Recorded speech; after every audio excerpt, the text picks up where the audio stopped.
Right. Good morning, good afternoon, good evening, wherever you are. This is Arun Gupta, and we are here as part of Virtual DevRel.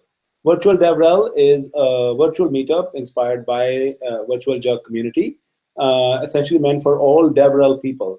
Whether you are a community manager, developer advocate, developer evangelist, if you're doing anything that is to do with communities or developers or architects, and you want to promote your content to them, you want to talk to them, you want to learn how they work, how they operate, this meetup is exactly for you today. So today I'm particularly excited once again to have Simon Maple on the show. Hey, Simon. Hey, how you doing? I'm doing really good, actually. Simon Maple, as I said, is a longtime friend actually now. First of all, second is he's also the founder of Virtual Jug, and I will let him talk about it. This Virtual DevRel, Simon and I talked about it before I started it, is very much modeled on the same mechanisms and logistics of Virtual DevRel. It really allows us to expand everything over there. And today's topic is very much relevant that everybody in the world, around the world, is in need for. How do you nurture your online communities? Because that's what gives you scalability. So, Simon, why don't you start with a brief introduction of who you are, and then maybe we can get into the talk. Awesome, thank you. Yeah, so first of all, it's my absolute pleasure to present here. It's I don't, to be honest, I don't do too many virtual sessions, which may sound weird. I kind of more moderate them and facilitate them on the Virtual Jug. But I've actually got an intro in my slides. So if I grab my slides up, let me share my screen quick.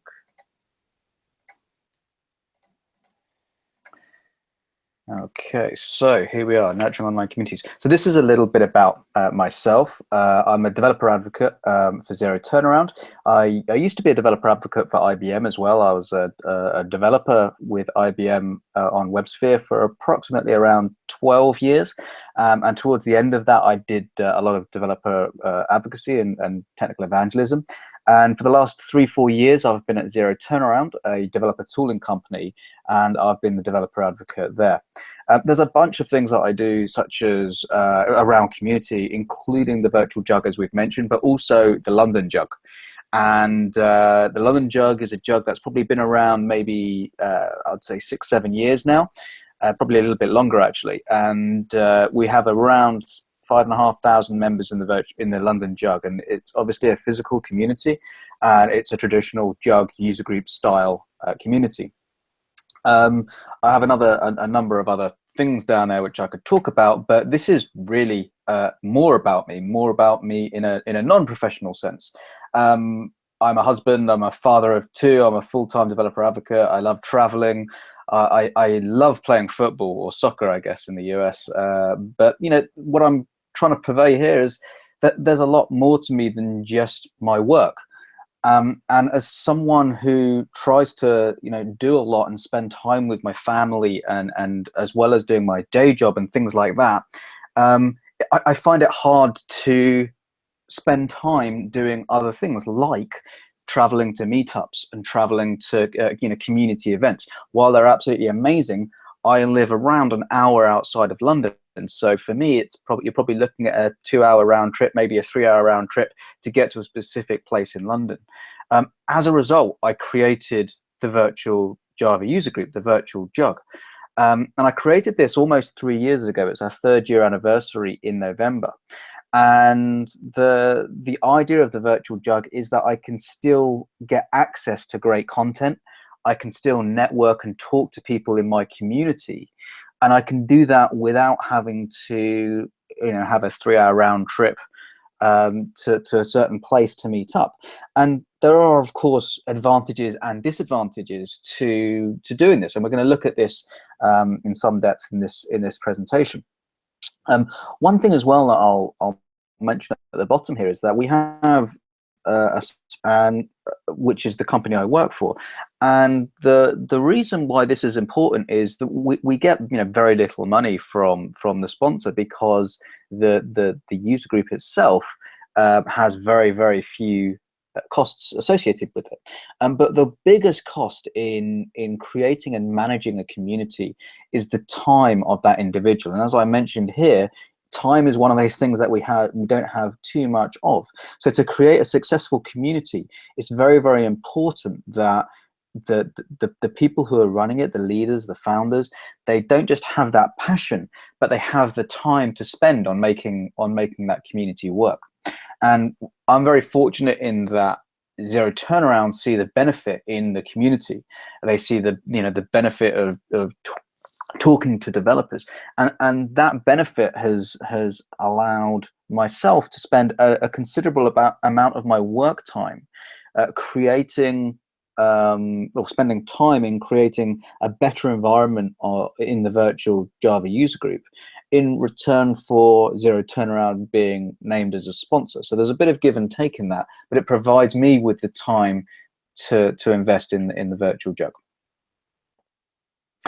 And one of the things I'll mention here is that the virtual jug, it wasn't an idea that was created because I just had a eureka moment and I just thought, let's do this.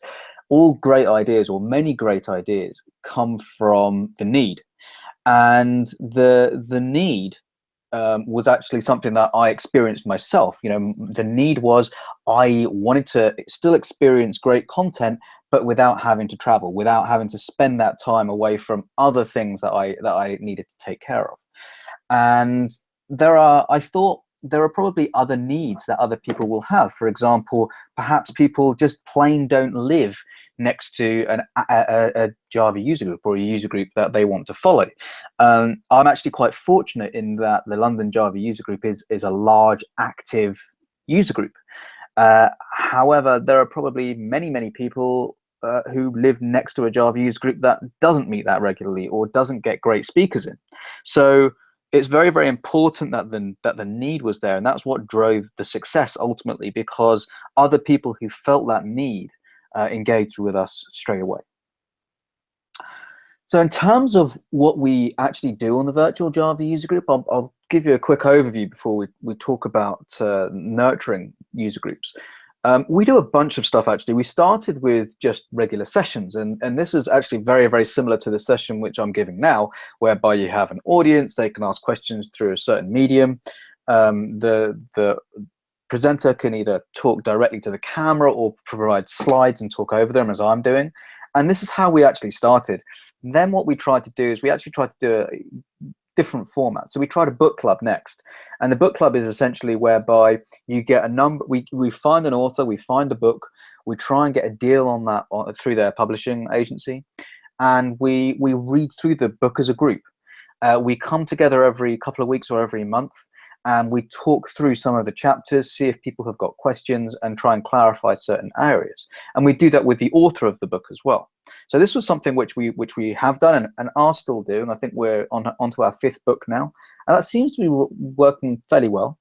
We're also doing a podcast, and we're also doing a new conference, which I'll mention a little bit later. A couple of the other things here, mailing list and forum, are quite key as well, because these are activities which happen outside of the regular time activities that we do. So the event activities. So book clubs, sessions, conferences, they're all live recorded, streamed at a certain time, and people join at that time. But the majority of the time in a user group, these activities, these events aren't happening. So one of the things which is important is the mailing list and the forum, because through the mailing list and the forum, you can keep your members active and interacting with each other through these mediums.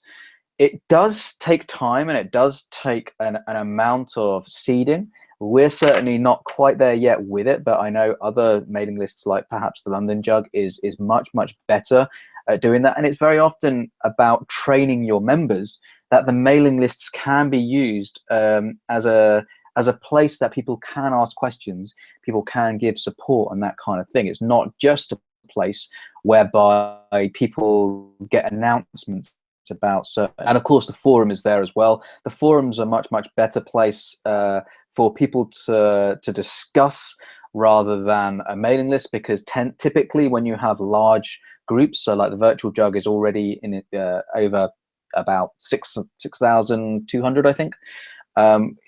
Obviously, throwing mails around like that, you're going to get a lot of upset people because people want to keep relevant. So forums are very good for just getting the interactive people involved.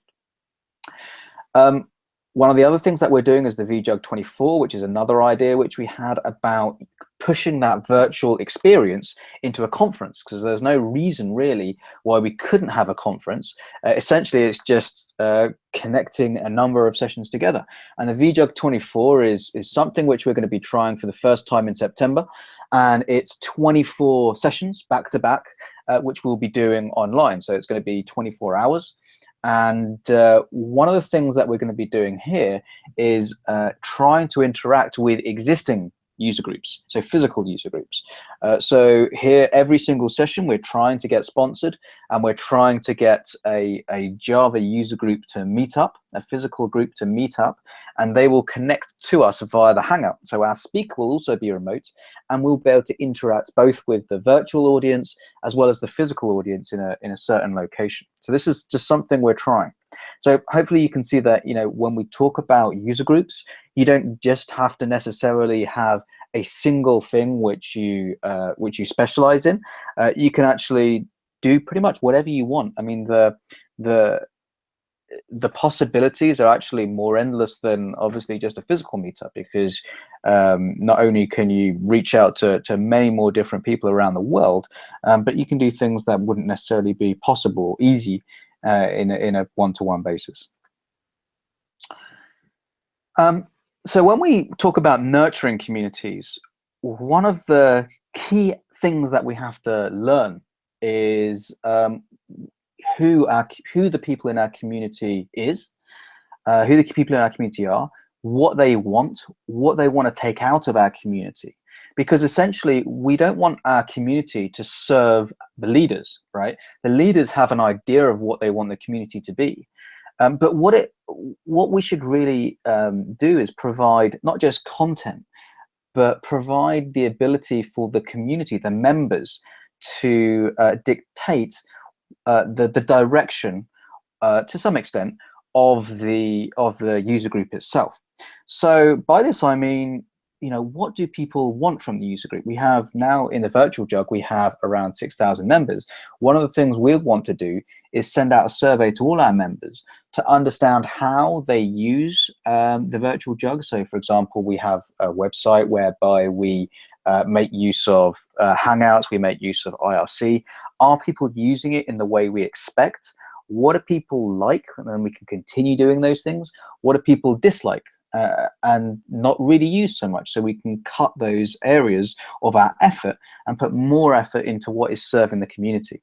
So the community is this living beast. It is a living number of members, and those members will interact with the events and what you're doing if they find it useful, if they find it important, because that's essentially what, you know, the reason members join user groups, because they get value from some part of that user group, whether it's the networking or whether it's the content. They're joining it because they're getting value from it. So if you're not serving your community and not providing that value, not only will people start losing interest in your group, but you'll stop actually attracting other people into your group because the pulls and the draws aren't there. And it's very, very important to keep understanding what your community wants, because your community will mature over time. It will change what it needs and change what it requires over time. So we talked about the physical user groups and online user groups. There are benefits to both. Some of the benefits which we've taken from the online the virtual user groups is you get your pick of speakers, basically. From the physical user groups, you tend to really get local speakers or speakers who pass through your locality. However, when you're talking about anyone you want, really, so long as they're happy to take an hour out of their day to speak. And this brings potential problems, but also potential values. Because you can pick whoever you want, it's very, very easy to pick the wrong speakers and the wrong content. So this leads back to your understanding your community and understanding the topics and the speakers they want. One of the other benefits of obviously online is the fact that you can have a massively wide selection of members. You don't have the physical boundaries, the physical barriers which stop people from joining your user group or your community. And this also includes diversity, because the fact that you can engage with people all over the world, you can get a massively diverse community and membership from all over the world. There will obviously be certain other barriers, language probably being one of the biggest, but other than those kind of barriers, it's going to always be more diverse than a physical user group. Meeting people that you might not usually talk to, and this is really from a membership point of view, members interacting with other members. It's a very, very tough thing to achieve, and there are a couple of ways which we've certainly tried to encourage it in the Virtual Jug, not just through the mailing list or the forum which I mentioned before, but also we introduced IRC. Which is, I'm sure everyone knows, IRC is just a kind of instant messaging or chat program, chat enablement. And the reason we use that is not just to get questions to the speakers through that, but also to try and get members to engage with each other and discuss with each other. What we've found in the Virtual Jug is that there is probably a huge number more messages about discussion and just people talking to each other than comments or questions to the speaker, which is really, really great, because the community isn't just grabbing information from a speaker or from a person. That's not what makes a community. We have YouTube, which already exists, which has a huge amount of information. Communities aren't just passing information from one person to another. It's also about networking and engaging, listening to other people and learning from other people. And this is one of the things we really try to encourage in the Virtual Jug. If you are creating a community, particularly an online community, without the ability or without encouraging people to interact with each other, it's less of a community and more of a resource whereby people can get information. And the two are very, very different. One's more library-like, one's more engaging and community-like. One of the other online benefits is no travel, and of course this is not just for speakers, but for members. And the no travel restriction means people can watch it perhaps even while doing other things.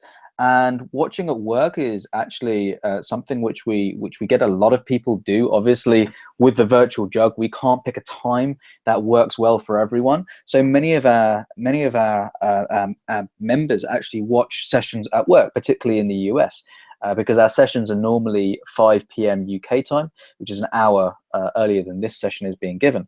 So people tend to watch while they're working. And sometimes they just listen in the background, and when something juicy comes up, they switch over to the video. This is very much a use case of how our virtual community works. Everything is recorded, and this is extremely useful for virtual communities, because when you have a virtual community, you're not working to a local time. You're working to a time which may be in the middle of the night for some people. So by recording everything and having that library available, those people who aren't finding the time that you have chosen for the event a good time, they can always watch it back. And maybe particularly with some of the more technical sessions, people very often do watch sessions back more than once. So to get more information from and learn what they sometimes missed the first time round. So it's really, really great that people have recorded sessions. As I mentioned, there are very few expenses to the online community. What you're really looking at is maybe some website and probably a meetup cost if you use something like that. There's, you don't need rooms. YouTube and Google Hangouts is free. You don't need to collect people in a certain place, feed them or water them everything's kind of done much more locally. So as a result, you just have the few $100 costs every year. The most expensive part, as I mentioned before, is your time. And the less time you spend in a community, not only will members become less active, and this can be backed up by stats through Meetup, but your community won't grow anywhere near as fast as you perhaps wish it to. And what I mentioned there about spending the time and getting effectively that return on it, I'll give you an example, which is my second son. When my second son was born in May, I had a couple of weeks off as my maternity leave, my paternity leave, sorry. And I had a couple of weeks as vacation. So I pretty much spent a month off. Now, Meetup gives you a per month statistic on how many members you've got and how many active members you've got. And you can see the dip that occurs in active membership when you don't look after a community. Communities are just like plants. If you don't water communities, they won't grow. And if you don't water communities, communities will slowly die. And it's very, very important that if you can't spend the right amount of time in a community, you grow your leadership team so that overall enough time is being spent in that community. So nurturing your community. Make the community all about your members. So I've talked briefly about understanding your members and understanding what they want. But if when you decide about what the next steps to your community or the next content to your community, if you don't have your members in mind, then effectively your members, you're going to get a disjoint. It's very similar to pushing a product to market. If you don't understand the market and you don't care about your market, then your product is going to suffer because it's not going to be a right fit. So the difference is key here. Listen to your community. I've mentioned that before. Listen to your community, and that's much harder in a virtual group because, as I'll mention in a couple of slides, you can never meet your community. So it's very, very important to listen to your community and do things. And there are a couple of ways of doing that. You can potentially just ask them straight out in a survey. What are you getting from the virtual jug? What are you getting from your community? How can I improve? What areas can I make it better? You can also do that through data.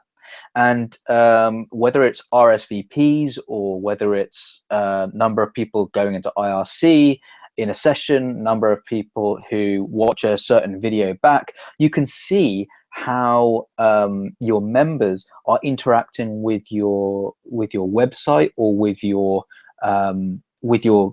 Meetup site, and you can change how your community behaves and goes forward based on that data. Some of the things that I look at with the virtual jug, I have my virtual jug website and a Meetup site. We use the Meetup site purely for scheduling events, and we have RSVPs. We monitor the number of new members that we get based around some of our announcements for certain sessions. We also obviously look at the number of replays and things like that on our YouTube site. We look at how successful some of our tweets are on certain replays. And we also look at which areas of our website are currently actively being, members are spending active time on, such as book club or podcast or main session and these kind of things. And it's very, very important to understand and listen to what your community is doing to make it better, and also cut down the areas where you're spending time where people aren't interested in. Now, respect to your other members is a key part of any community, physical or virtual. And when people talk online, there is a vast increase in the chances of upsetting people or in miscommunication. And that is largely because you can't see people. And if two people were to look at each other while having a conversation, you actually pass a huge amount of information through the express tone of your voice and a whole bunch of other things. And humans have got very, very good at understanding how people are conveying information to you based on body language, based on your facial expression, and a bunch of other things. As soon as we turn virtual, and in this case, whereby you're looking at a screen and looking at some text and just hearing my voice, you're actually going to lose a lot of the information which I'm potentially passing through my expression, through my hand gestures, and a bunch of other things. And so it's very, very easy to misunderstand what people are saying. And it's human nature to always take things the wrong way. So one of the things that is very, very important is to be respectful, and actually more respectful than you think you need to be in a virtual environment, because people are going to misunderstand, people are going to take things the wrong way. And it's very, very easy for some people to take offense at just what someone mentions with a very, very innocent comment. And when you lose respect, or when people start finding other people arrogant or rude, these are some of the things which can damage a community very, very quickly. You can damage a community far easier than you can nurture and grow a community. And there was a session that I saw a number of years back, and I've seen a couple of times actually. And this is a session by a guy called Donnie, what's his name? Donnie, I can't remember his name, but he created a session called "Don't Let Assholes Ruin Your Project," and it's about how certain members of the community can potentially pretty much bring your project down by whether it's just being rude to someone, being arrogant to someone, effectively being disrespectful to someone. It doesn't just affect the person that they're being disrespectful to, but it also affects a number of people who are watching. And it gives the community a bad rep. It pulls in more people who are potentially disrespectful, and people are less likely to join. So one of the quickest ways of ruining your community is actually to allow people, as Donnie would call them, allow assholes to come into your community and bring the community down by effectively disrespecting people in your community. So it's very, very important that people, some people come out, and you'll see this in many, many conferences, people coming out with kind of ground rules or code of conduct style rules. The most important thing is not necessarily just to have the rules, but it's to make sure everyone adheres to the rules. The biggest thing as a community leader to do is to make sure that when these acts or occurrences happen, that people step in to calm the situation down, and if needed, people eject people from a community. Essentially, the community and the members are your key assets, and those are the people you need to look after. You don't need to keep necessarily one or two arrogant people happy. You won't keep everyone happy, but it's about keeping the majority of members safe and happy in your community. I mentioned about being active, and that's one of the key ways of nurturing your community. If things aren't happening every week, every couple of weeks, or even every couple of few days, then people are going to forget about you. People won't come back to you. But if you're active and you're showing that your community is moving, people will very often go to your community without even being prompted to have a look at what's happening, have a look at what's going on. It's going to be at the forefront of their mind more. One of the key things about virtual is, you're online. Everyone's going to be viewing by your computer. So one of the best ways of actually growing your community is through social networks. Certainly in the Java industry and I would say the tech industry, one of the biggest social networks whereby you are going to get a return on your investment through it is going to be Twitter. And Twitter is just a click away when you're at your computer anyway. So if you provide people with the ability to tweet your content, to tweet the fact that you're announcing and that kind of thing, it's very, very key. And I would say it's very important to have a Twitter handle for your community that people can join, because everyone retweets through Twitter. It's a great way of getting awareness for your community, and they can link that Twitter handle straight back to your actual community online through the bio of your Twitter account. We get many, many more joins through our Meetup site when our Twitter handle is active, and that is one of the key things I would say. We every single day through Buffer. and we basically just buffer a whole bunch of tweets and then just let that go. And one of the things that we're doing is we're actually referring to existing content. You have, when you do something like this, you have a large amount of existing content, and you want to make best use of that content. So what we do is we try and reiterate to make people aware that that content exists. And when people find that content exists, they'll then be aware of your community, and there's a greater chance of them joining your community.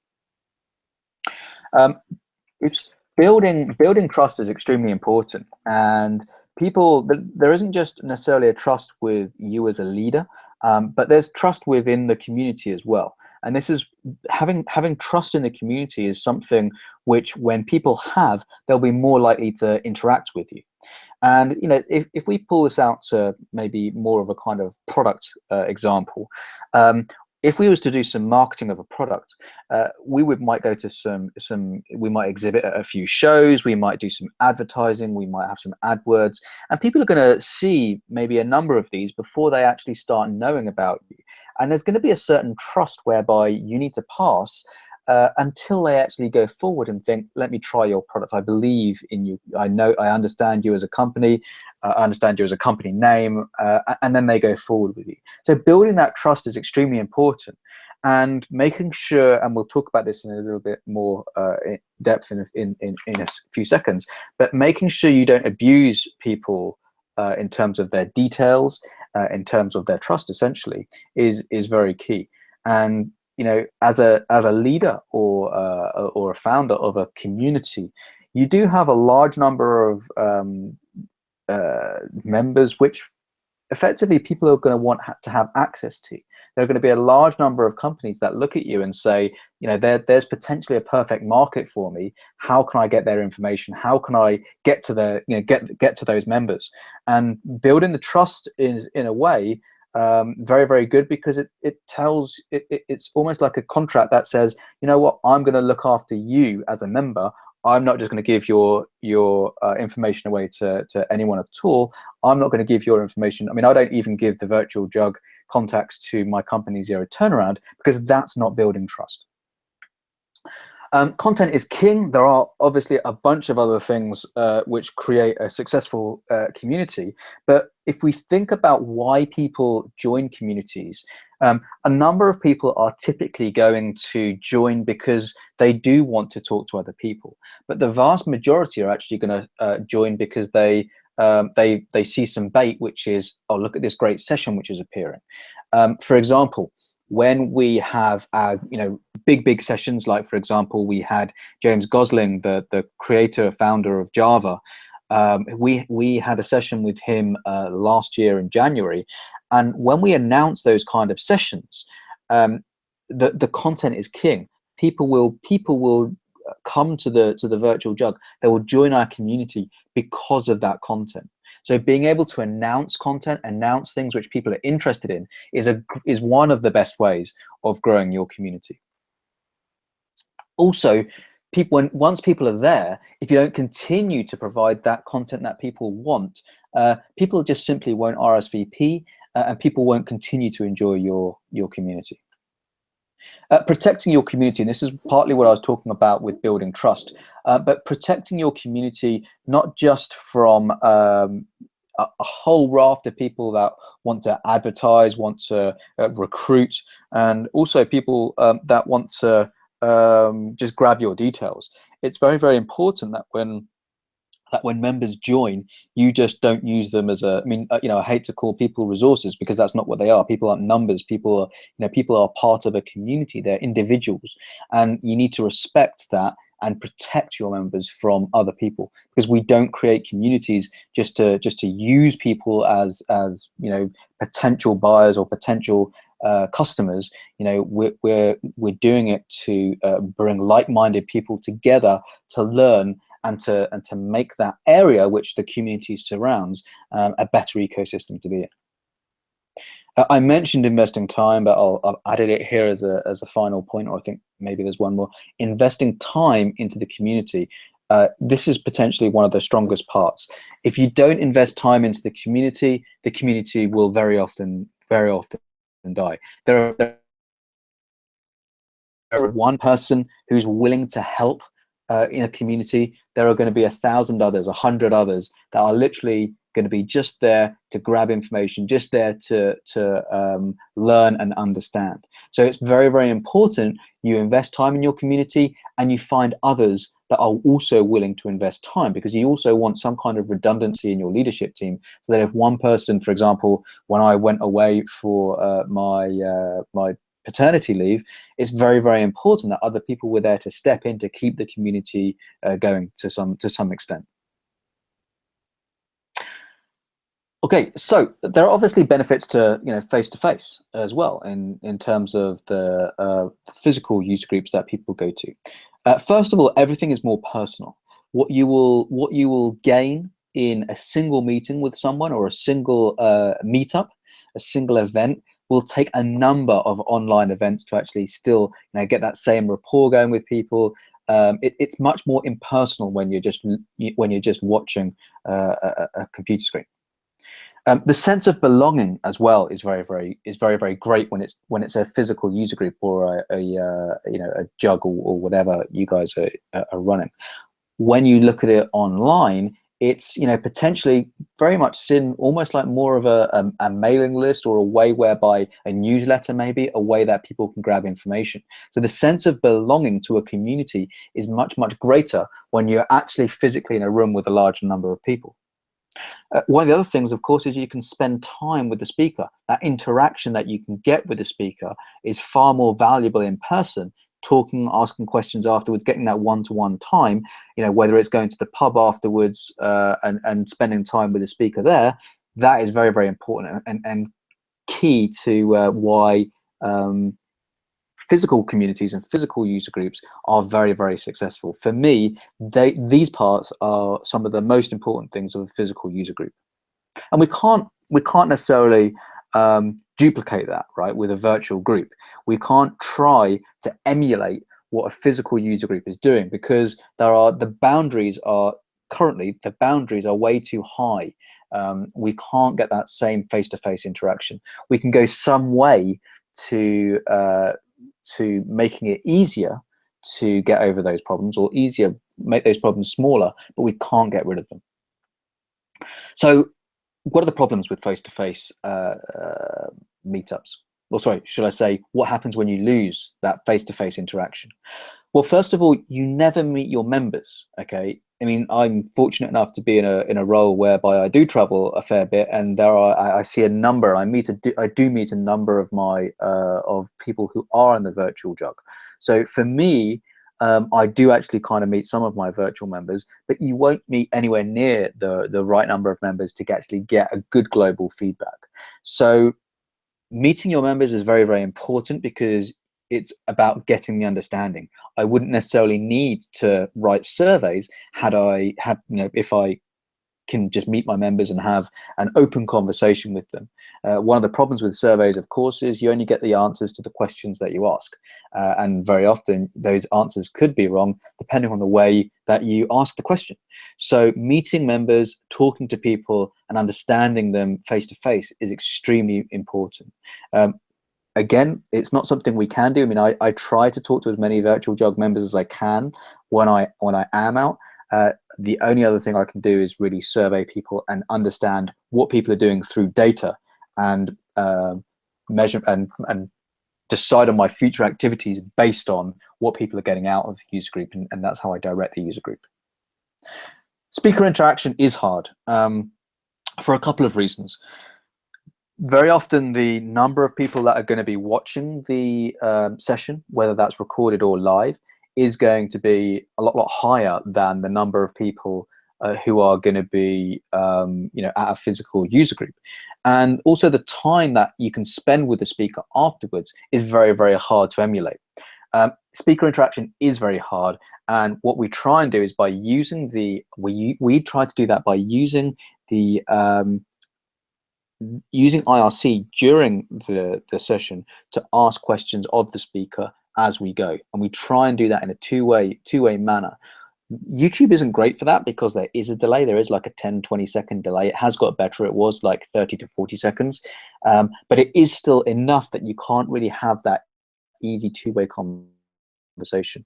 Other things which you could look at, something like maybe GoToMeeting or Join Me.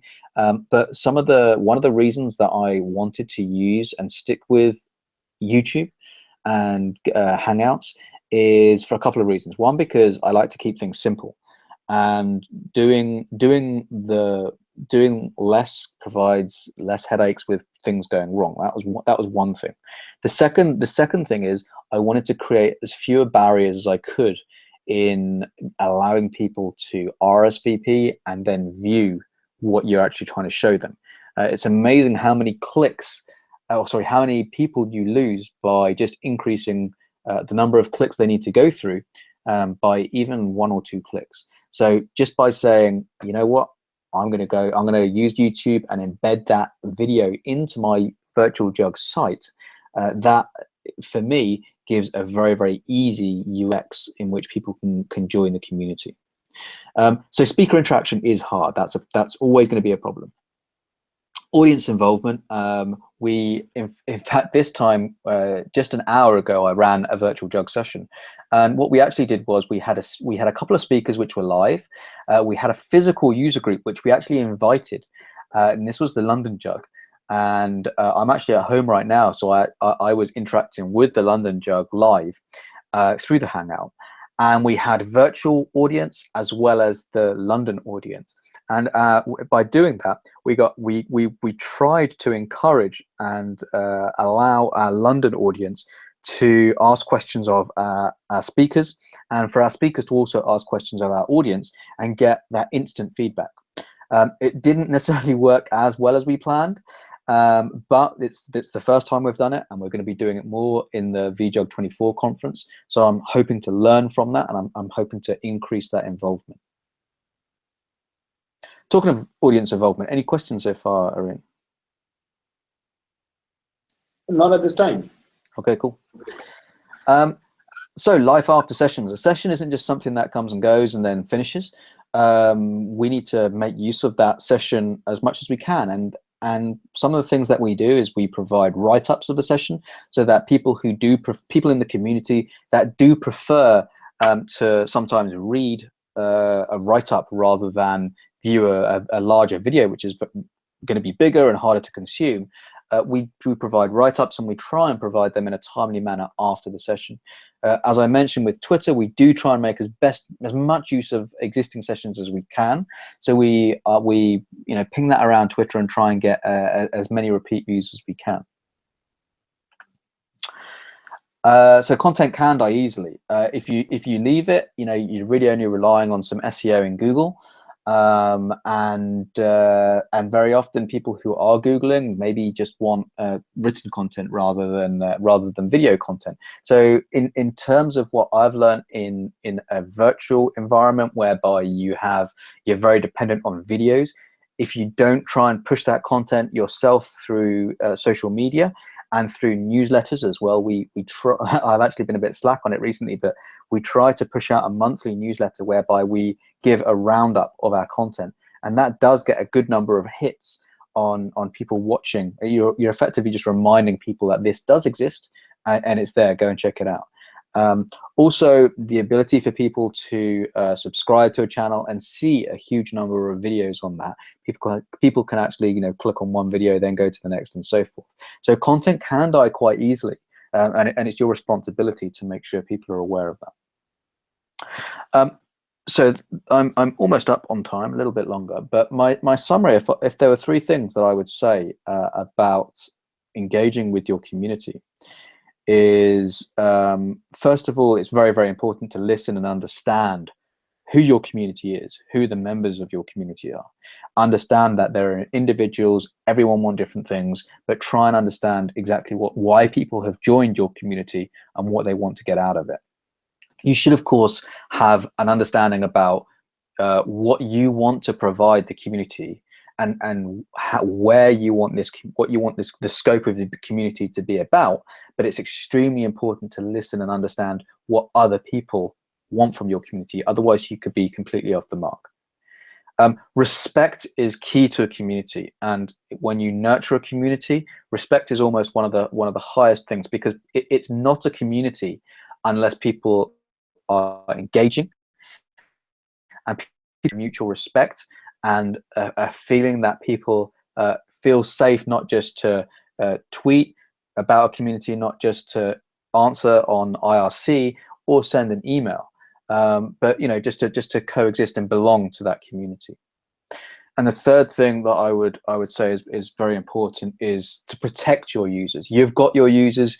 You have a responsibility to make sure that list isn't misused, and that your users are able to enjoy your content, able to engage with each other without having to be spammed, without having to be added onto a number of commercial lists that they really don't want to be part of. So that's really an abuse of your membership.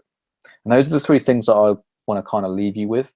And as I mentioned before, there's a whole bunch in this that I have mentioned, but these I think are three of the things which people do very often forget about. And that's everything I have, Aaron. Thank you, Simon. This is, I think, fantastic summary, and I agree with each and every bit. Having run several online communities myself and participating in several of them, learn, respect, and protect are really the fundamentals. And as a matter of fact, it's funny, this is what we should be doing in face-to-face as well, but they actually carry a lot more value, particularly online, because the emotions come out in an email, which makes the matter worse, or the emotions come out in a tweet or whatever it is. So you've got to be extra sensitive in each and every of those aspects. Yeah, that's right. I mean, I think it's just as important to do face-to-face. It's just a lot harder to do virtually because you're that much disjointed from your membership. So yeah, 100% agree. Yeah, I have a few questions. I took some notes for the presentation. So the first one is, you talked about book reading. That is typically an in-person activity. I still remember going to the library with my kids, sitting down there, a person sitting over there and reading the book. And perfect idea for engaging the community. How do you recommend people do this, or how do you do this for Virtual Jug, and how does it work for online communities?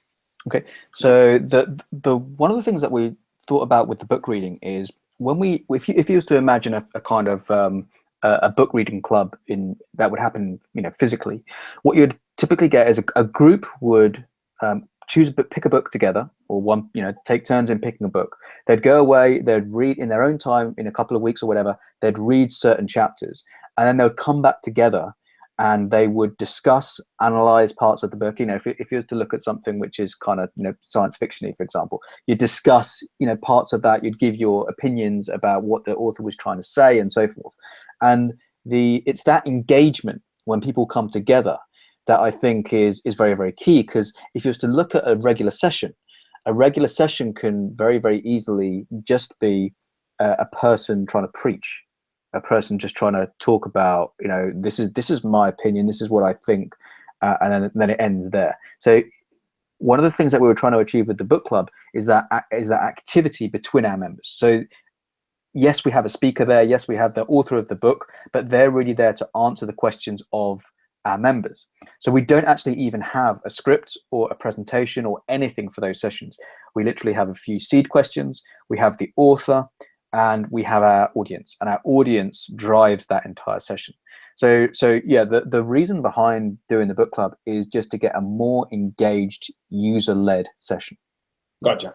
No, I completely agree, and I think this makes perfect sense. I hope other communities tend to pick up on this, because then at least people who are living local, maybe they can meet in person and say, hey, we're going to engage with each other, we're going to read the book, and then we're going to go back and discuss it online. And for online communities, every time you meet face-to-face, it only improves the value of your online community itself. Yeah, 100%. Yeah, I mean, the face-to-face is you can't replicate face-to-face, 100%. Oh, great. You mentioned another point about paternity leave. You went on a paternity leave for a month and you saw the numbers dropping down. But I guess the key part being you should have a backup plan at any point of time, that, if one person show is always that much hard to scale. So I would like to hear your thoughts on that. Yeah, and I think a one-person show is hard to scale, but I think it's also just not diverse enough.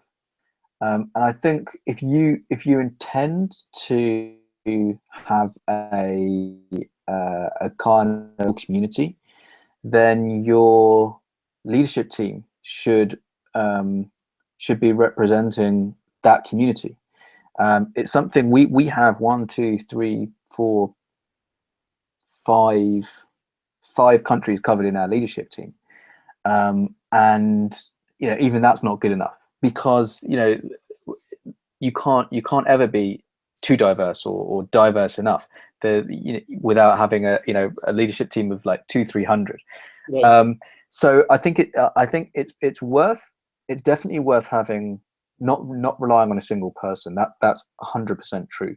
And also, if you want to scale your community, you have to give responsibility out and allow other people to grow. So for example, for the book club, what I did was I asked Roberto Cortez and Ivanson Ivanov. I said, "Is this something that you'd like to do?" And they were like, "Yeah, sure, we'll help with it." And I'm like, "Actually, no, I don't want to help with it. I want you guys to run it." Yeah. And so I did help them with the first book, and then since then I've just let them go, and they are now not just doing the sessions, but they're driving it. I know they've got another book that they're going to be talking about straight away. I'm very often on CC for a little bit of it, but I can't do everything, and without the support of others, the community just won't grow. Yeah. So yeah, I think it's both important to have a large leadership team, not just for that kind of redundancy, so that if something happens to you, someone's already there keeping it going, but also just to match the diversity of your community. Right. Agreed. Yeah, absolutely. I think that diversity, that time zone sensitivity, that emergency could happen with anybody. So I think that fallback plan is equally important. Yeah. You touched upon metrics for online communities, and there are lots of ways by which are those measured. What would be the top 3 metrics that you would use to measure the health of an online community? So I would say a couple of things. Online, depending on how you get your RSVPs or your events, for example, you can see the number of active users, which is essentially, I believe it's the number of people that have been to your website that month, and this is the Meetup site. And keeping your membership high is very, very important, but also making sure that the active numbers are also increasing is very, very important as well. Because if your active number isn't increasing at the same, or not at the same rate, but at increasing while your membership's growing, all that's happening is you're just sustaining your group while people are joining, people are falling off. So you want your active members to grow. So that's definitely one of the first ones. In terms of making sure you understand your membership, one of the other biggest things is the RSVPs. So RSVPs to events that you're putting out is very, very key. And very often we actually, what we did last year was, I think it was last year, yeah, we categorized, and we did this for our content for Rebel Labs and our sessions with the Virtual Jug. We categorized all our pieces of content, so our videos and our blogs. We categorized them into whether it was a post about core Java, whether it was a post about frameworks, a post about architecture, these kind of things. And we looked at the number of people that RSVP'd, or the number of people that read certain categories. So we're effectively trying to understand what drives people to RSVP, what people want to learn about. And some you would expect, some not necessarily so much. So core Java, yeah, really, really strong. And what we did going forward then with those numbers, we learn about our community, and then we put that into our future, right? So we say, okay, these are the topics we want. We want to make sure we do at least one core Java every single month, and so forth. So yeah, numbers like that you understand is key. The other thing I would say is just plain Google Analytics on your website, because understanding where people are going, what people just plain aren't interested in, allows you to time manage yourself correctly. If you know that 90% of people are going in this place, you should spend 90% of your time, in those areas. And so we know, our core sessions are very, very strong. So we put virtually all of our effort into the core sessions, and we make sure other parts yeah, they do get our attention, but there's no point spending so much attention on areas that fewer people are going to be noticing. Agreed. Because once you know what's your ROI on a particular session, then you can actually increase that. On the other side, you're not completely ignoring the less visited sessions. I think that's the balance that everybody has to strike anyway. Oh yeah, I agree. Yeah, completely agree. Well, I have many more questions. I'm sure we can keep talking about it endless. I will just get into the last point, which is basically the cultural aspect of respect. Something that might be respectful in one culture, maybe not that respectful in the other culture. So I want to emphasize that point again, that it's okay to be overly sensitive, overly cautious, and phrasing your words. I'll pick an example, just Netherlands, just for the example's sake. It's a very liberal country. Something that you say in Netherlands, if you drop the F-bomb, it's okay. But dropping the F-bomb in the US, we're like, oh. Yeah. And the God, it's a boy or a girl. I mean, I still remember Obi Fernandez used to be a speaker in the Ruby world.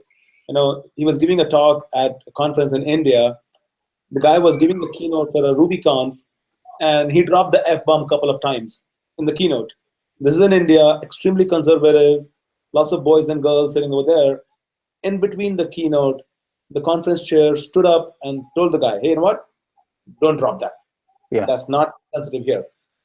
So that's equally important here. So my point being, respect is very cultural aspect. So be extremely careful about it. And I think that's true both from a presenter point of view, like someone on stage doing that, and also managing how people interact with each other, particularly on IRC as well, because people just drop flippant comments in without necessarily looking back at it as you would an email. Yeah. And exactly what you say, what's acceptable or reasonable in one culture may be completely unacceptable in the other. And to some extent, that may just be a learning exercise to just take that one person aside and say, do you know what? You can't say things like this. This isn't good. Sometimes, yeah, you're going to get trolls, and you just need to deal with those trolls. But we all burn our fingers, and then we learn that way. Absolutely. Yeah. Cool. Excellent. Simon, this has been really fantastic, and I hope a lot more other communities can learn from this. Do you have any last closing remarks? No, I mean, the only thing I would say is that, from someone who's been involved with community, it's something that drives me massively. It's something that I get a big kick from, just interacting with people, whether that's online or physically. And I think for everyone, particularly developer advocates, the power of communities is absolutely immense. The power of engaging with other communities as well as creating your own can be just as rewarding and just as beneficial. So yeah, communities are at the heart of our activities, I believe, in developer advocacy, and absolutely, I'll leave it at that. Absolutely, excellent. Well, you enjoy the rest of your week, and I'm sure I will see you somewhere around. Absolutely. Cheers, Aaron. Thanks for inviting me.